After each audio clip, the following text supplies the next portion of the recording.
rural youth, marginal and small farmers, and landless families. The details are in Annexure A. Domestic best practices will be incorporated, and appropriate technical and financial assistance will be sought from multilateral development banks. In Phase 1, 100 developing agri-districts will be covered. Atmanirbharta in pulses. Our government is implementing the National Mission for Edible Oilseed for achieving Atmanirbharta in edible oils. Our farmers have the capability to grow enough for our needs and more. 10 years ago, we made concerted efforts and succeeded in achieving near self-sufficiency in pulses. Farmers responded to the need by increasing the cultivated area by 50%, and government arranged for procurement and remunerative prices. Since then, with rising incomes and better affordability, our consumption of pulses has increased significantly. Our government will now launch a 6-year mission for Atmanirbharta in pulses with a special focus on Tuar, Urad and Masoor. Details are in Annexure B. Central agencies such as NAFED and NCCF will be ready to procure these 3 pulses as much as offered during the next 4 years from farmers who register with these agencies and enter into agreements. Comprehensive program for vegetables and fruits. It is encouraging that our people are increasingly becoming aware of their nutritional needs. It is a sign of a society becoming healthier. With rising income levels, the consumption of vegetables, fruits, and Sri Anna is increasing significantly. A comprehensive program to promote production, efficient supplies, processing, and remunerative prices for farmers will be launched in partnership with the states. Appropriate institutional mechanisms for implementation and participation of farmer producer organizations and cooperatives will be set up. Makhana board in Bihar.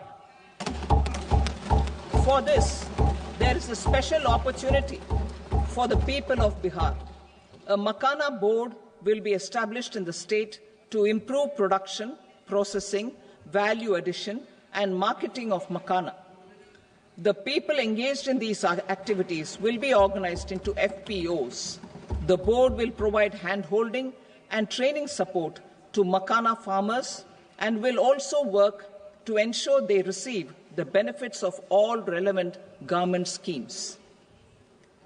A national mission on high-yielding seeds will be launched, aimed at 1.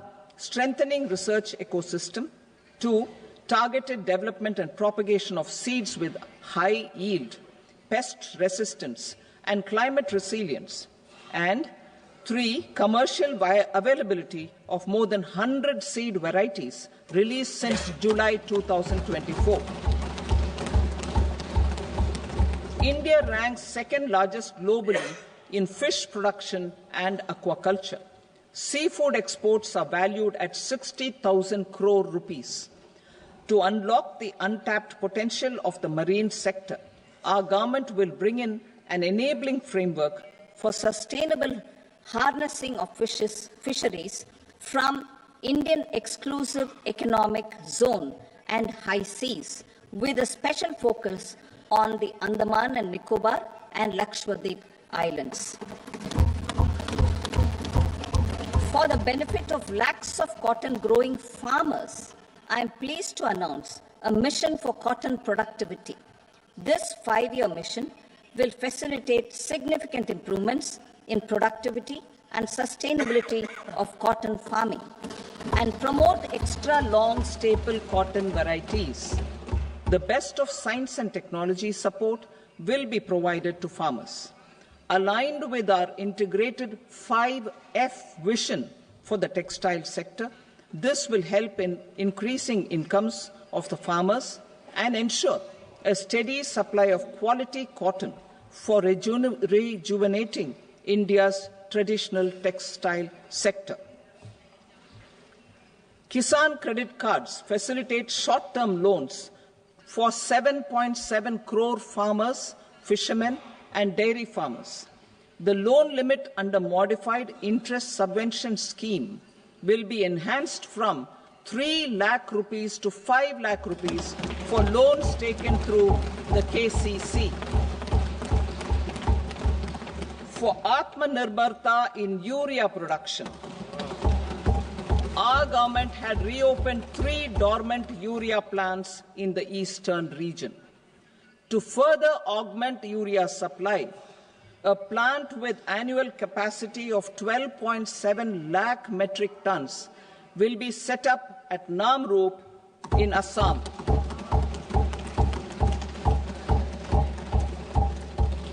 India Post, with 1.5 lakh rural post offices, complemented by the India Post Payment Bank and a vast network of 2.4 lakh Dak Sevaks, will be repositioned to act as a catalyst for the rural economy. Details are at Annexure C. India Post will also be transformed as a large public logistics organization. This will meet the rising needs of Vishwakarmas, new entrepreneurs, women, self-help groups, MSMEs, and the large business organizations. Our government will provide support to NCDC for its lending operations for the cooperative sector. MSMEs as the second engine. Now I move to MSMEs as the second engine, which encompasses manufacturing and services with a focus on MSMEs numbering 5.7 crores. Currently, over 1 crore registered MSMEs, employing 7.5 crore people and generating 36% of our manufacturing, have come together to position India as a global manufacturing hub. With their quality products, these MSMEs are responsible for 45% of our exports. To help them achieve higher efficiencies of scale, technological upgradation, and better access to capital, the investment and turnover limits for classification of all MSMEs will be enhanced to 2.5 and 2 times respectively. This will give them the confidence to grow and generate employment for our youth. The details are given in Annexure D. To improve access to credit, the credit guarantee cover will be enhanced. First, for micro and small enterprises from 5 crore to 10 crore rupees, leading to additional credit of 1.5 lakh crores in the next 5 years.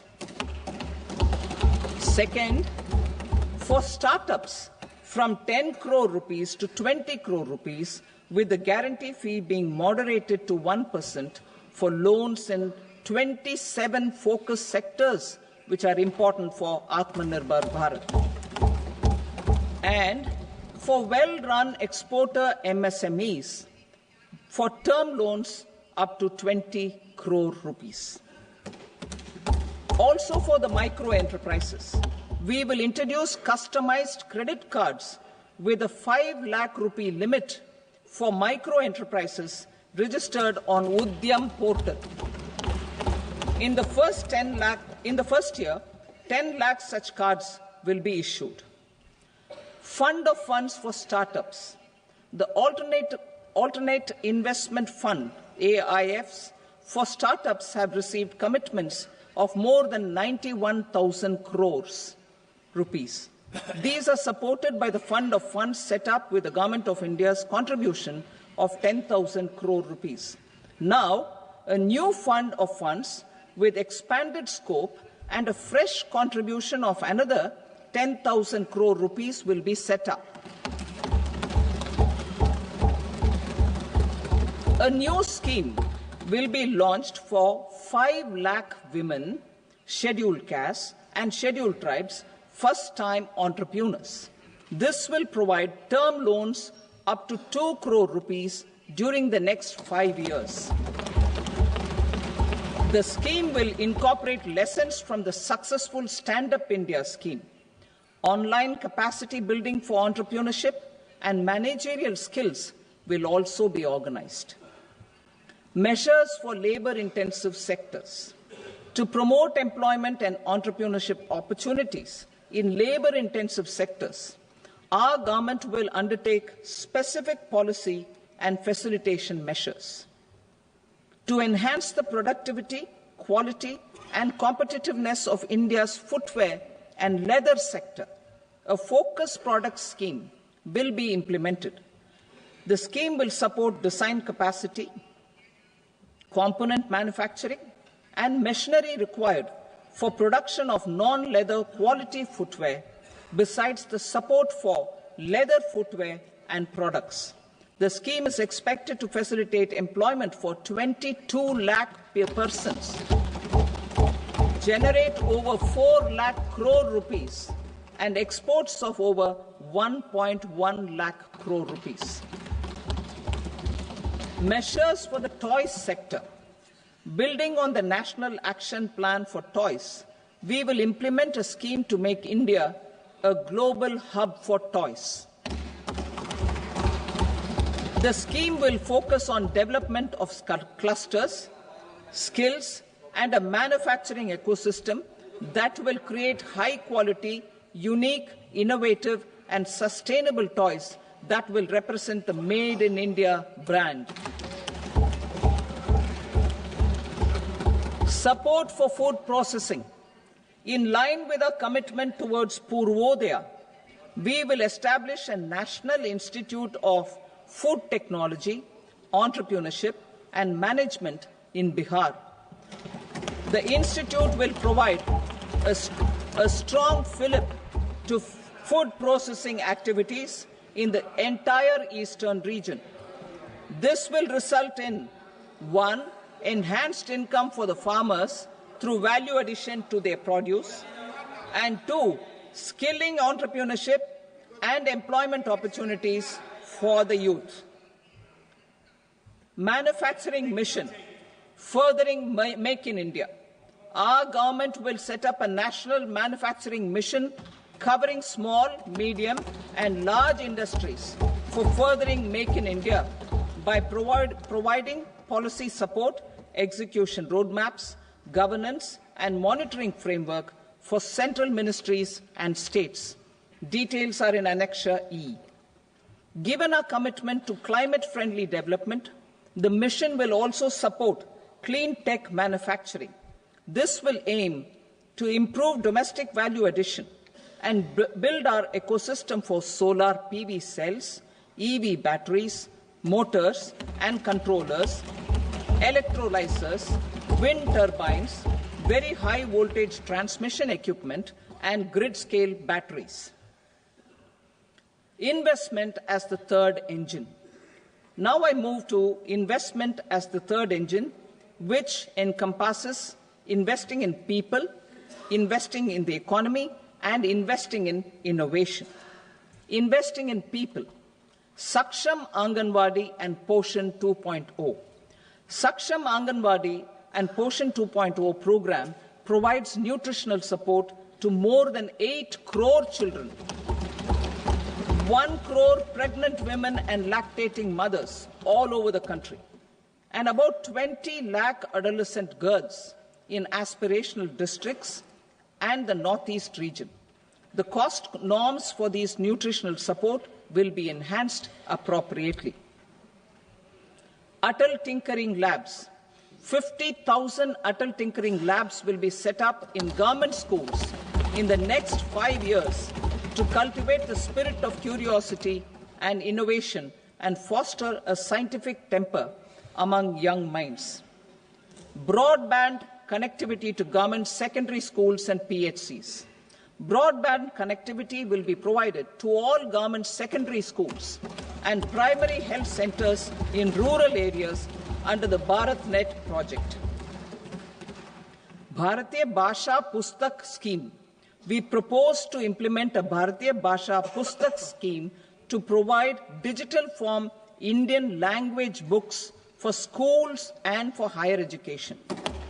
This aims to help students understand their subjects better and in their language. National Centers of Excellence for Skilling. Building on the initiative announced in the July 24 budget, 5 national centers of excellence for skilling will be set up with global expertise and partnerships to equip our youth with the skills required for Make for India, Make for the World manufacturing. The partnership will cover curriculum design, training of trainers, and a skills certification framework and periodic reviews. Expansion of capacity in IITs. Total number of students in 23 IITs has increased 100% from 65,000 to 1.35 lakh in the past 10 years.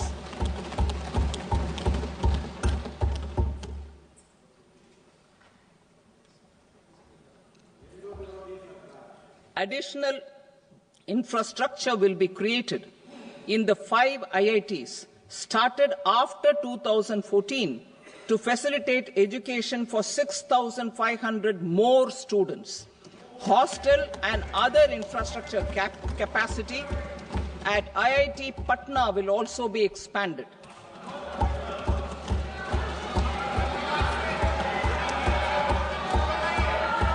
Center of Excellence.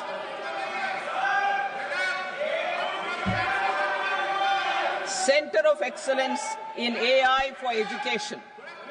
I had announced 3 centers of excellence in artificial intelligence for agriculture, health, and sustainable cities in 2023. Now a center of excellence in artificial intelligence for education will be set up with a total outlay of 500 crores. Expansion of medical education. Our government has added almost 1.1 lakh undergraduate and postgraduate medical education seats in 10 years, an increase of 130%. In the next year, 10,000 additional seats will be added in medical colleges and hospitals towards the goal of adding 75,000 seats in the next 5 years. Daycare cancer centers in all district hospitals. Our government will facilitate setting up of daycare cancer centers in all district hospitals in the next 3 years. 200 centers will be established in 25-26 itself. Strengthening urban livelihoods. Our government has been giving priority to assisting urban poor and vulnerable groups. A scheme for socio-economic upliftment of urban workers will be implemented to help them improve their incomes, have sustainable livelihoods, and a better quality of life. PM Swanidhi scheme has benefited more than 68 lakh street vendors, giving them respite from high-interest informal sector loans. Building on this success, the scheme will be revamped with enhanced loans from banks, UPI-linked credit cards with 30,000 rupees limit, and capacity building support. Social Security Scheme for welfare of online platform workers.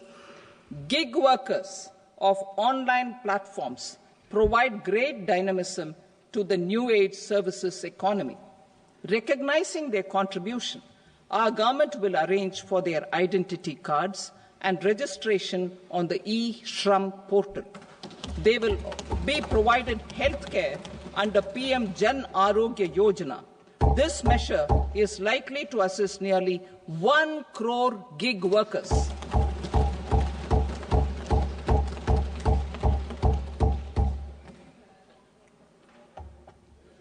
Investing in the economy. Public-private partnership in infrastructure. Each infrastructure-related ministry will come up with a 3-year pipeline of projects that can be implemented in PPP mode. States will also be encouraged to do so and can seek support from the India Infrastructure Project Development Fund, which is a scheme to prepare PPP proposals. Support to states for infrastructure. An outlay of 1.5 lakh crore is proposed for the 50-year interest-free loans to states for capital expenditure and incentives for reforms. Building on the success of the first asset monetization plan announced in 2021, the second plan for 2025 to 30 will be launched to plough back capital of 10 lakh crore in new projects. Regulatory and fiscal measures will be fine-tuned to support the plan. Jal Jeevan Mission. Since 2019, 15 crore households representing 80% of India's rural population have been provided access to portable tap water connections. To achieve 100% coverage, I am pleased to announce the extension of this mission until 2028 with an enhanced total outlay. The mission's focus will be on the quality of infrastructure and O&M of rural piped water supply schemes through Jan Bhagidari. A separate MOU or separate MOUs will be signed with the states and union territories to ensure sustainability and citizen-centric water services delivery. Urban sector reforms. Building on the July budget proposals, urban sector reforms related to governance, municipal services, urban land and planning will be incentivized. Urban Challenge Fund. The government will set up an urban challenge fund of 1 lakh crore rupees to implement the proposals for cities as growth hubs, creative redevelopment of cities, and for water and sanitation purposes announced in the July budget. This fund will finance up to 25% of the cost of bankable projects, with a stipulation that at least 50% of the cost is funded from bonds, bank loans, and PPPs. An allocation of 10,000 crore is proposed in 2025-26. Power sector reforms. We will incentivize electricity distribution reforms and augmentation of intra-state transmission capacity by states. This will improve financial health and capacity of electricity companies. Additional borrowing of 0.5% of GSDP will be allowed to states contingent on these reforms. Nuclear energy mission for Vikasit Bharat. Development of at least 100 gigawatt of nuclear energy by 2047 is essential for our energy transition efforts. For an active partnership with the private sector towards this goal, amendments to the Atomic Energy Act and the Civil Liability for Nuclear Damage Act will be taken up. A nuclear energy mission for research and development of small modular reactors with an outlay of 20,000 crore will be set up. At least 5 indigenously developed small modular reactors will be operationalized by 2033. Shipbuilding. The shipbuilding financial assistance policy will be revamped to address cost disadvantages. This will also include credit notes for shipbreaking in Indian yards to promote the circular economy. Large ships above a specified size will be included in the infrastructure harmonized master list. Shipbuilding clusters will be facilitated to increase the range, categories, and capacity of ships. This will include additional infrastructure facilities skilling and technology to develop the entire ecosystem. Maritime Development Fund for long-term financing for the maritime industry, a maritime development fund with a corpus of 25,000 crore rupees will be set up. This will be for distributed support and promoting competition. This will have up to 49% contribution by the government, and the balance will be mobilized from ports and from private sector. UDAN regional connectivity schemes. UDAN has enabled 1.5 crore middle-class people to meet their aspirations for speedier travel. The scheme has connected 88 airports, and operationalized 619 routes.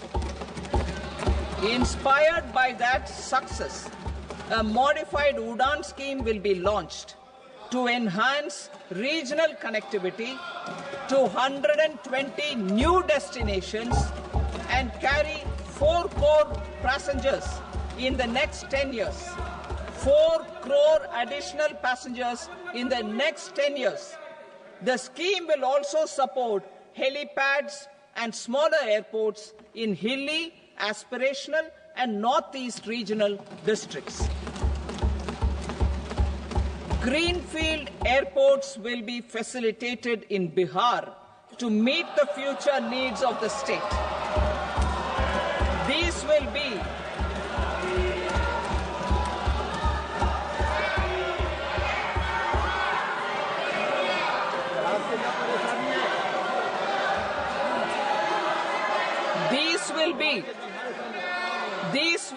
in addition to the expansion of the capacity of Patna Airport and a brownfield airport in Beta. Western Kosi Canal project in Mithilanchal. Financial support will be provided for the Western Kosi Canal ERM project, benefiting a large number of farmers, cultivating over 50,000 hectares of land in the Mithilanchal region of Bihar. Mining sector reforms. Mining sector reforms, including those for minor minerals, will be encouraged through sharing of best practices and institutions of a state mining index. A policy for recovery of critical minerals from tailings will be brought out. Under the special window for affordable and mid-income housing, SWAMI, 50,000 dwelling units in stressed housing projects have been completed and keys handed over to home buyers. Another 40,000 units will be completed in 2025, further helping middle-class families who were paying EMIs on loans taken for apartments while also paying rent for their current dwellings. Building on this success, SWAMI Fund 2 will be established as a blended finance facility with contribution from the government, banks and private investors.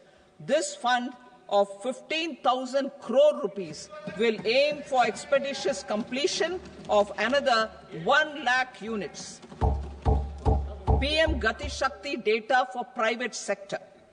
For furthering PPPs and assisting the private sector in project planning, access to relevant data and maps from the PM Gati Shakti portal will be provided. Tourism for employment-led growth. Top 50 tourist destination sites in the country will be developed in partnership with states through a challenge mode. Land for building key infrastructure will have to be provided by the states. Hotels in these destinations will be included in the infrastructure harmonized list. The following measures will be taken for facilitating employment-led growth. Organizing intensive skill development programs for our youth, including in institutes of hospitality management. Providing mudra loans for homestays. improving ease of travel and connectivity to tourist destinations, providing performance-linked incentives to states for effective destination management, including tourist amenities, cleanliness, and marketing efforts, and introducing streamlined e-visa facilities along with visa fee waivers for certain tourist groups. Continuing with the emphasis on places of spiritual and religious significance, in the July budget, there will be a special focus on destinations related to the life and times of Lord Buddha. Medical tourism and heal in India. Medical tourism and heal in India will be promoted in partnership with the private sector, along with capacity building and easier visa norms. Investing in innovation. To implement private sector-driven research, development, and innovation initiatives announced in the July budget, I am now allocating 20,000 crore rupees for this purpose. A deep tech fund of funds will also be explored to catalyze the next generation startups as a part of this initiative. In the next 5 years, under the PM Research Fellowship Scheme, we will provide 10,000 fellowships for technological research in IITs and IISc with enhanced financial support. The second gene bank with 10 lakh germplasm lines will be set up for future food and nutritional security. This will provide conservation support to both public and private sectors for genetic resources. We will start a national geospatial mission to develop foundational geospatial infrastructure and data. Using PM Gati Shakti, this mission will facilitate modernization of land records, urban planning, and design of infrastructure projects. A Gyan Bharatam mission for survey, documentation, and conservation of our manuscript heritage with academic institutions, museums, libraries, and private collectors will be undertaken to cover more than 1 crore manuscripts. We will set up a national digital repository of Indian knowledge systems for knowledge sharing. Now I move to exports as the fourth engine. We will set up an export promotion mission with sectoral and ministerial targets driven jointly by the Ministries of Commerce, MSME, and Finance. It will facilitate easy access to export credit, cross-border factoring support, support to MSMEs to tackle non-tariff measures in overseas markets. A digital public infrastructure, Bharat Trade Net, for international trade will be set up as a unified platform for trade documentation and financing solutions. This will complement the Unified Logistics Interface platform. The BTN will be aligned with international practices. Support will be provided to develop domestic manufacturing capacities for our economy's integration with global supply chains. Sectors will be identified based on objective criteria. Facilitation groups with participation of senior officers and industry representatives will be formed for select products and supply chains. Through this, there are huge opportunities related to Industry 4.0, which needs high skills and talent. Our youth have both. Our government will support the domestic electronic equipment industry to leverage this opportunity for the benefit of our youth. A national framework will be formulated as guidance to states for promoting global capability centers in emerging Tier 2 cities. This will suggest measures for enhancing availability of talent and infrastructure, building bylaw reforms, and mechanisms for collaboration with industry. Our government will facilitate upgradation of infrastructure and warehousing for air cargo, including high-value perishable horticultural produce. Cargo screening and customs protocol will be streamlined and made user-friendly. Reforms as the fuel. Over the past 10 years, our government has implemented several reforms for convenience of taxpayers, such as faceless assessment, 2, taxpayer charter, 3, faster returns, 4, almost 99% returns being on self-assessment, and 5, Vivad Se Vishwas scheme.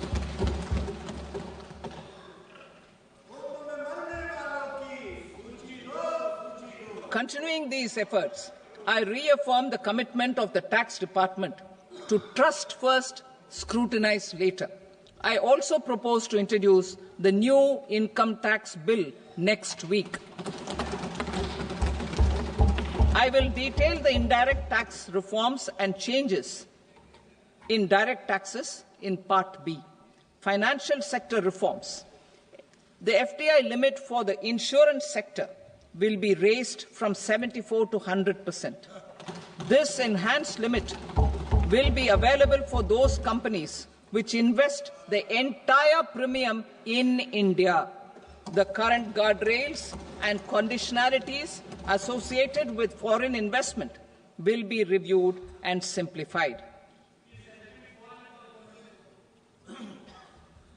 The services of India Post Payment Bank will be deepened and expanded in rural areas.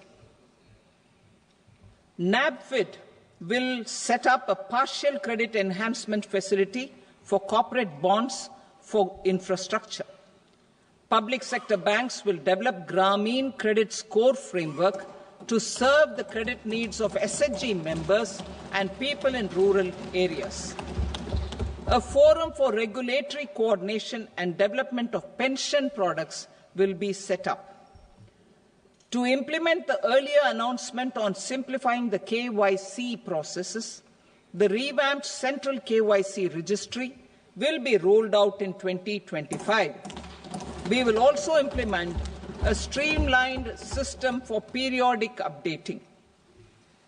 Requirements and procedures for speedy approval of company mergers will be rationalized. The scope for fast-track mergers will also be widened and the process made simpler. As proposed in the interim budget, we signed bilateral investment treaties with 2 countries in 2024 to encourage sustained foreign investment, and in the spirit of First Develop India, the current model BIT will be revamped and made more investor-friendly. In the last 10 years, in several aspects, including financial and non-financial, our government has demonstrated a steadfast commitment to ease of doing business. We are determined to ensure that our regulations must keep up with technological innovations and global policy developments. A light-touch regulatory framework based on principles and trust will unleash productivity and employment. Through this framework, we will update regulations that were made under old laws. To develop this modern, flexible, people-friendly, and trust-based regulatory framework appropriate for the 21st century, I propose 4 specific measures. A high-level committee for regulatory reforms will be set up for a review of all non-financial sector regulations, certifications, licenses, and permissions. The committee will be expected to make recommendations within a year. The objective is to strengthen trust-based economic governance and take transformational measures to enhance ease of doing business, especially in matters of inspection and compliances. States will be encouraged to join in this endeavour. An investment friendliness index of states will be launched in 2025 to further the spirit of competitive, cooperative federalism. Under the Financial Stability and Development Council, a mechanism will be set up to evaluate impact of the current financial regulations and subsidiary instructions. It will also formulate a framework to enhance their responsiveness and development of the financial sector. In the Jan Vishwas Act 2023, more than 180 legal provisions were decriminalized. Our government will now bring up the Jan Vishwas Bill 2.0 to decriminalize more than 100 provisions in various laws. I now move to fiscal policy. In the July budget, I had committed to staying the course for fiscal consolidation.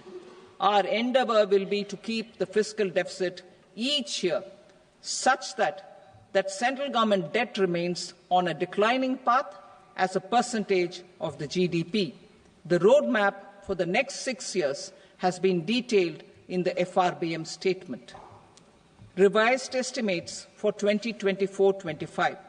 The revised estimate of the total receipts other than borrowings is 31.47 lakh crore rupees, of which the net tax receipts are 25.57 lakh crore rupees.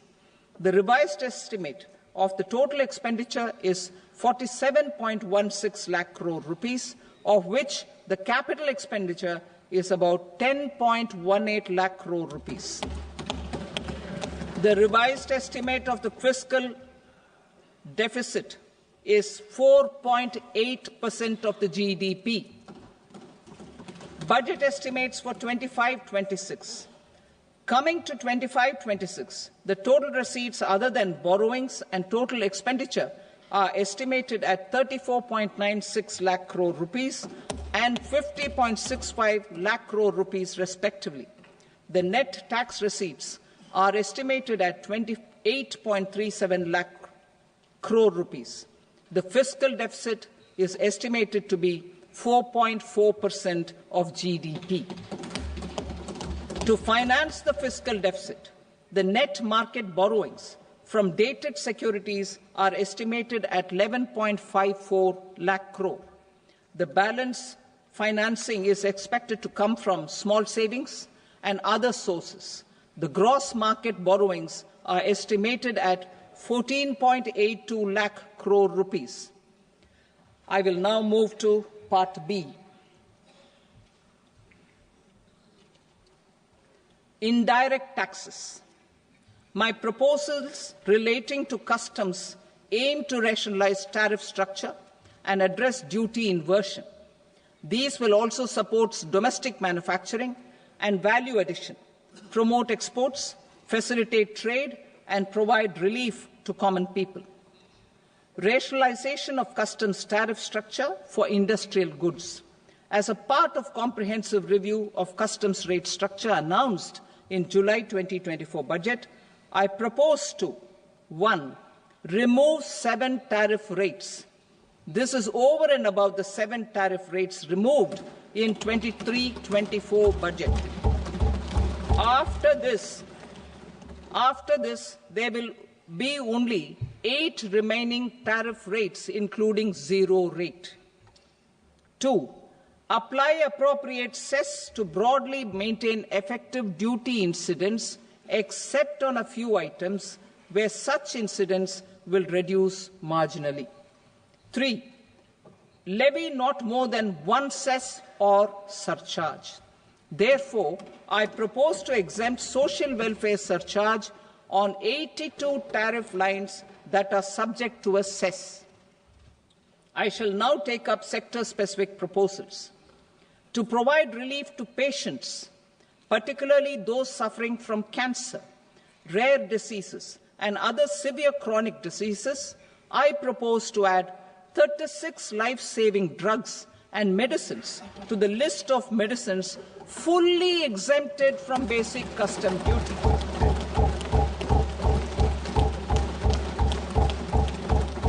I also propose to add 6 life-saving medicines to the list attracting concessional custom duty of 5%.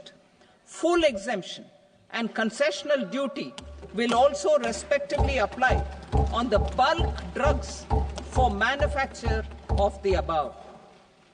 Specified drugs and medicines under patient assistance programs run by the pharmaceutical companies are fully exempt from BCD, provided the medicines are supplied free of cost to the patients. I propose to add 37 more medicines along with 13 new patient assistance programs. Support to domestic manufacturing and value addition. Critical minerals. In the July 2024 budget, I had fully exempted BCD on 25 critical minerals that are not domestically available. I had also reduced BCD of 2 other such minerals to provide a major fillip to their processing, especially by MSMEs. Now, I propose to fully exempt cobalt powder and waste, the scrap of lithium-ion battery, lead, zinc, and 12 more critical minerals. This will help secure their availability for manufacturing in India and promote more jobs for our youth. To promote domestic production of technical textile products such as agro-textiles, medical textiles, and geotextiles at competitive prices, I propose to add 2 more types of shuttle-less looms to the list of fully exempted textile machinery. I also propose to revise the BCD rate on knitted fabrics covered by 9 tariff lines from 10 or 20 to 20% or 115 rupees per kg, whichever is higher. Electronic goods. In line with our Make in India policy and to rectify inverted duty structure, I propose to increase the BCD on interactive flat panel display from 10% to 20% and reduce the BCD to 5% on open cell and other components. In 23-24 budget, for the manufacture of open cells of LCD, LED TVs, I had reduced the BCD on parts of open cells from 5% to 2.5%. To further boost the manufacture of such open cells, the BCD on these parts will now stand exempted. Lithium-ion battery. To the list of exempted capital goods, I propose to add 35 additional capital goods for EV battery manufacturing and 28 additional capital goods for mobile phone battery manufacturing.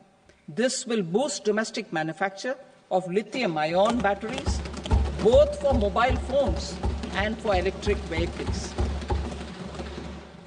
Shipping sector. Considering that shipbuilding has a long gestation period, I propose to continue the exemption of BCD on raw materials, components, consumables, or parts for the manufacture of ships for another 10 years.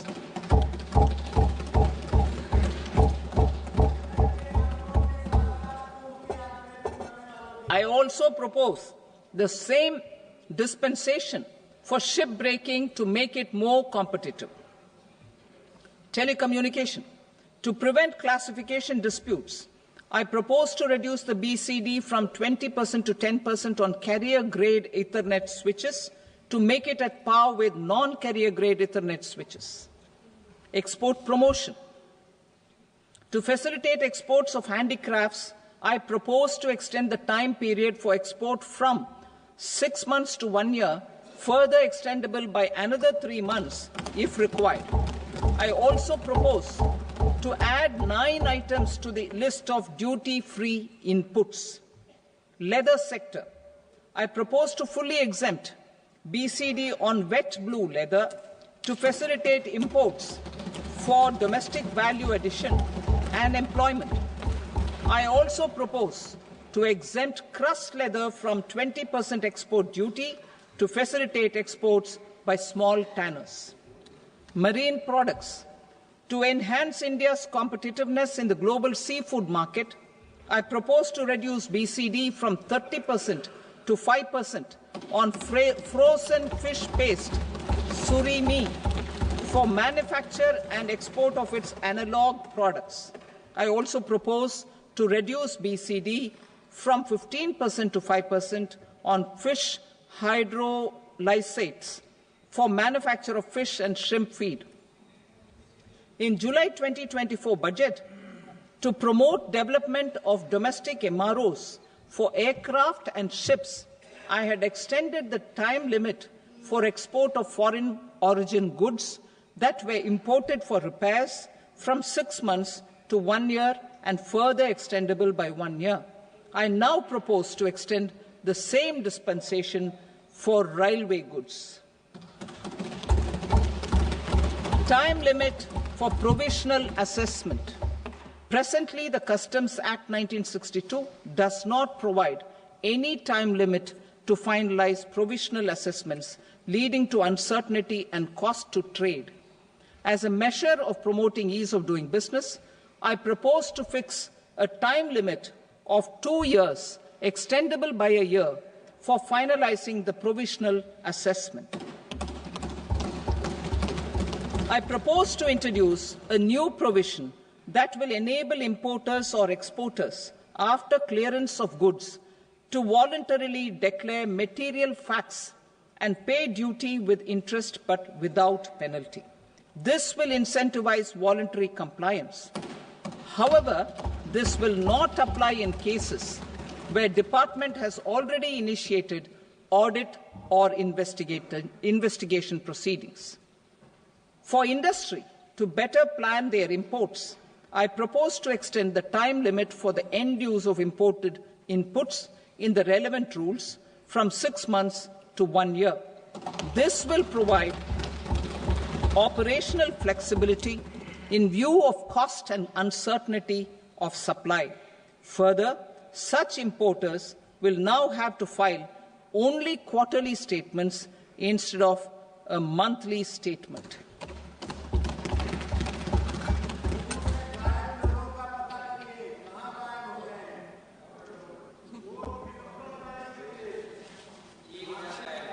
I now come to my direct tax proposals.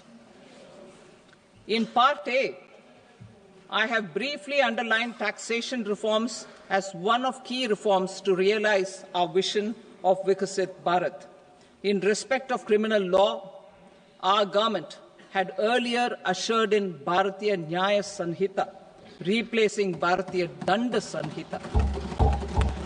I am happy to inform this august House and the country that for new income tax bill will carry forward the same spirit of Nyaya in its drafting as well. The new bill will be clear and direct in text, with close to half of the present law in terms of both chapters and words. It will be simple to understand for taxpayers and tax administrators, leading to tax certainty and reduced litigation. Reforms, however, are not a destination. They are means to achieve good governance for our people and economy. Providing good governance primarily involves being responsive. The Tirukural captures this in verse 542, which reads, "Vaanokki vaazhum ulagallam, mannavan kol nokki vaazhum kudi," meaning, just as the living beings live expecting rains, citizens live expecting good governance. Our government is committed to keeping an ear to the ground and a finger on the pulse and responding while balancing our national building efforts.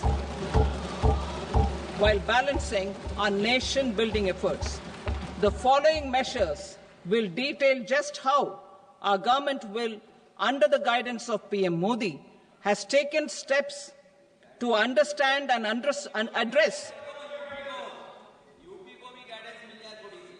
I repeat that sentence, sir. The following measures will detail just how our government, under the guidance of PM Modi, has taken steps to understand and address the needs voiced by our citizens. My tax proposals are guided by this spirit. The objectives of my proposals are as follows. Personal income tax reforms with special focus on middle class. Rationalization of TDS and TCS for easing difficulties. Encouraging voluntary compliance. Reducing compliance burden. Ease of doing business. Employment and investment. I will come to my proposal on personal income tax towards the end. TDS and TCS, rationalization for easing difficulties. I propose to rationalize tax deduction at source, TDS, by reducing the number of rates and thresholds above which TDS is deducted.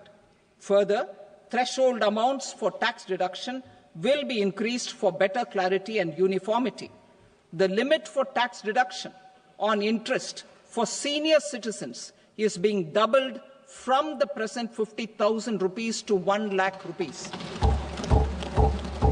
Similarly, the annual limit of 2.40 lakh rupees for TDS on rent is being increased to 6 lakh rupees. This will reduce the number of transactions liable to TDS, thus benefiting small taxpayers receiving small payments. The threshold to collect tax at source, the TCS, on remittances under RBI's liberalized remittance scheme, the LRS, is proposed to be increased from 7 lakh to 10 lakhs. I also propose to remove TCS on remittances for education purposes, where such remittances is out of a loan taken from a specified financial institution. Both TDS and TCS are being applied on any transaction related to sale of goods. To prevent such compliance difficulties, I propose to omit the TCS. I also propose that the provisions of the higher TDS deduction will now apply only in non-PAN cases. In July 2024, the delay for payment of TDS up to the due date of filing statement was decriminalized. I propose to provide the same relaxation to TCS provisions as well.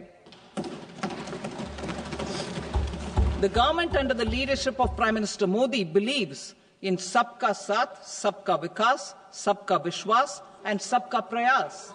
In line with this, we brought in updated return facility in 2022 for voluntary compliance by taxpayers who had omitted to report their correct income. Our trust in taxpayers was proved right. Nearly 90 lakh taxpayers voluntarily updated their incomes by paying additional tax. Taking this trust further, I now propose to extend the time limit to file updated returns for any assessment year from the current limit of 2 years to 4 years. I propose to reduce the compliance burden for small charitable trusts and institutions by increasing their period of registration from 5 years to 10 years. It is also proposed that disproportionate consequences do not arise for minor defaults, such as incomplete applications filed by charitable entities. Presently, taxpayers can claim the annual value of self-occupied properties as nil only on the fulfillment of certain conditions. Considering the difficulties faced by taxpayers, it is proposed to allow the benefit of 2 such self-occupied properties without any condition. To streamline the process of transfer pricing and to provide an alternative to yearly examination, I propose to introduce a scheme for determining arm's length price of international transaction for a block period of 3 years. This will be in line with global best practices.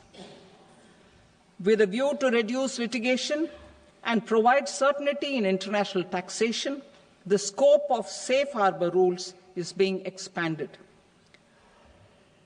A number of senior and very senior citizens have very old national savings scheme accounts. As interest is no longer payable on such accounts, I propose to exempt withdrawals made from NSS by individuals on or after 29th August 2024. I am also proposing to allow similar treatment to NPS Vatsalya accounts as is available to normal NPS accounts subject to overall limits. In my speech in July 2024, I had promised that all processes, including giving effect to appellate orders, shall be digitalized and made paperless over the next 2 years. So I'm happy to announce that digitalization is being made operational now. In July 2024, we brought in the Vivad Se Vishwas scheme to resolve income tax disputes pending in appeal. The scheme has received a great response, with nearly 33,000 taxpayers having availed of the scheme to settle their disputes. I have a few proposals to promote investment and employment. It is proposed to provide a presumptive taxation regime for non-residents who provide services to a resident company that is establishing or operating an electronics manufacturing facility. I further propose to introduce a safe harbor for tax certainty for non-residents who store components for supply to specified electronics manufacturing units. Presently, the tonnage tax scheme is available only to seagoing ships. The benefits of existing tonnage tax scheme are proposed to be extended to inland vessels registered under the Indian Vessels Act 2021 to promote inland water transport in the country. Extension for incorporation of startups.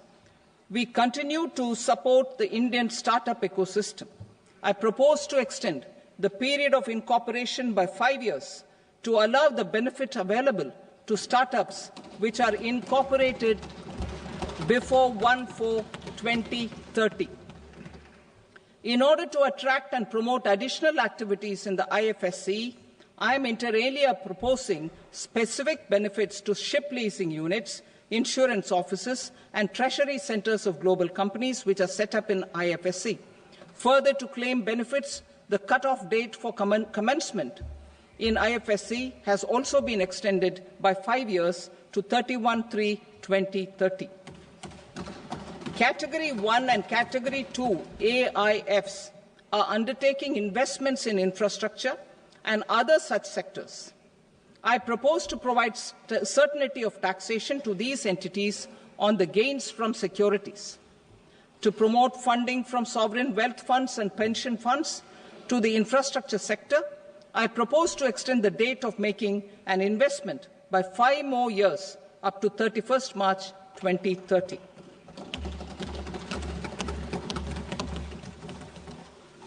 Personal income tax reforms with special focus on middle class. Democracy, demography, and demand are the key support pillars in our journey towards Vikasit Bharat. The middle class provides strength for India's growth. This government, under the leadership of Prime Minister Modi, has always believed in the admirable energy and ability of the middle class in nation building. In recognition of their contribution,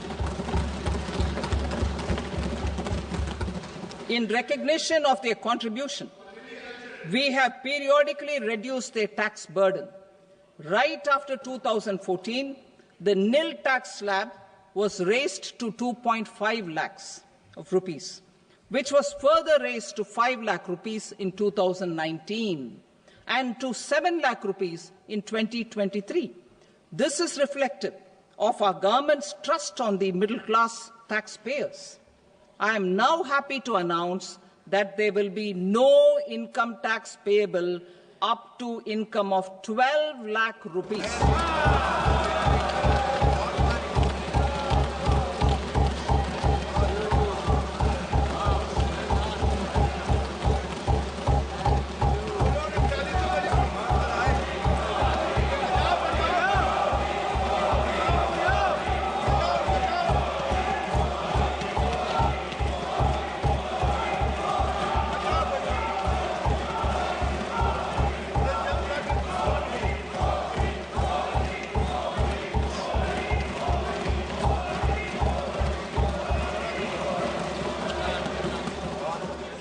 So, average income of 1 lakh per month other than the special rate income such as capital gains under the new regime. This limit will be 12.75 lakh for salaried taxpayers due to the standard deduction of 75,000. Slabs and rates are being changed across the board to benefit all taxpayers. The new structure will substantially reduce the taxes of the middle class and leave more money in their hands, boosting household consumption, savings and investment. In the new tax regime, I propose to revise tax rate structures as follows: 0 to 4 lakh rupees nil, 4.8 lakh rupees to 4 to 8 lakh rupees 5%, 8 to 12 lakh rupees 10%, 12 to 16 lakh rupees 15%, 16 to 20 lakh rupees 20%, 20 to 24 lakh rupees 25%, and above 24 lakh rupees 30%. To taxpayers up to 12 lakh of normal income other than special rate income such as capital gains. I read that again. To taxpayers up to 12 lakh of income other than special rate income such as capital gains, tax rebate is being provided in addition to the benefit due to slab rate reduction in such a manner that there is no tax payable by them. The total tax benefit of slab rate changes and rebate at different income levels can be illustrated with a few examples. A taxpayer in the new regime with an income of 12 lakh rupees will get a benefit of 80,000 rupees in tax, which is 100% of tax payable as per the existing rates. A person having income of 18 lakh rupees will get a benefit of 70,000 rupees in tax, that is 30% of tax payable as per existing rates. A person with an income of 25 lakh gets a benefit of 1,10,000 rupees, that is 25% of his tax payable as per existing rates. Details of my tax proposals are given in the annexure. As a result of these proposals, Honourable Speaker, sir, revenue of about 1 lakh crore in direct taxes and 2,600 crores in indirect taxes will be foregone. Mr. Speaker, sir, with this, I commend the budget to this august House.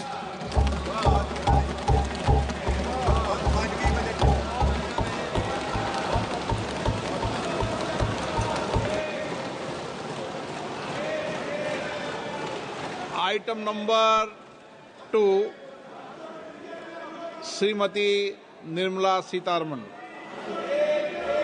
Sir, with your permission, I rise to lay on the table the following statements under Section 3(1) of the Fiscal Responsibility and Budget Management Act 2003, medium-term fiscal policy cum fiscal policy strategy statement and macroeconomic framework statement. Item number 3, Srimati Nirmala Sitharaman. Sir, with your permission, I rise to move for leave to introduce the Finance Bill 2025. प्रश्न ये है कि विधेयक को पुनर्स्थापित करने की अनुमति प्रदान की जाए। जो सदस्य इसके पक्ष में हाँ कहें, जो सदस्य विरोध में ना कहें। मेरे विचार में निर्णय हाँ वालों के पक्ष में हुआ, हाँ वालों के पक्ष में अनुमति प्रदान की जाती है। माननीय मंत्री जी, अब विधेयक को पुनर्स्थापित करें। Sir, I introduce the bill. Thank you. सभा की कार्रवाई सोमवार दिनांक 3 फरवरी 2025 को प्राप्त 11 बजे तक के लिए स्थगित की जाती है।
What is indirect tax?